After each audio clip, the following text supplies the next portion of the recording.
Inquisitorial system. They have the inquisitive system. What does inquisitive mean? Like I said, anytime you hear a new word, ask yourself, how does it sound?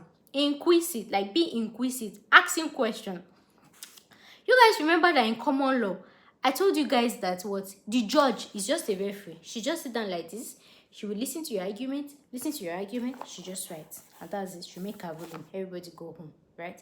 But in civil law, it's the judge that will ask the question. You know all those movies you used to watch? Remember all those crime movies, right? So all those questions that, you know, when the lawyer will say, where were you? When the lawyer is asking maybe the opponent's witness or the witness, that, where were you 8 p.m. yesterday?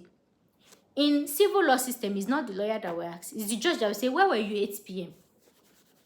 What did you eat yesterday, for example, if that was relevant?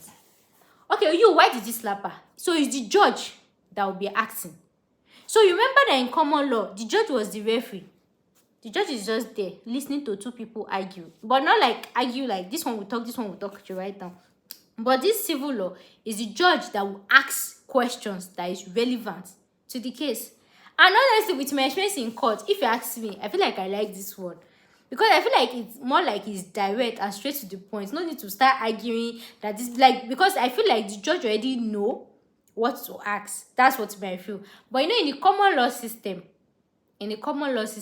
it's not like you have to form your argument, then you have to arrange it where you feel like you have the strongest point. So you don't even know which one might hit, right? Yeah. So I feel like this civil law system looks like, I don't know, a direct this thing for me. Instead of arguing, objection, my lord. This one, there's no objection because it's the judge that will be asking question and be writing it down.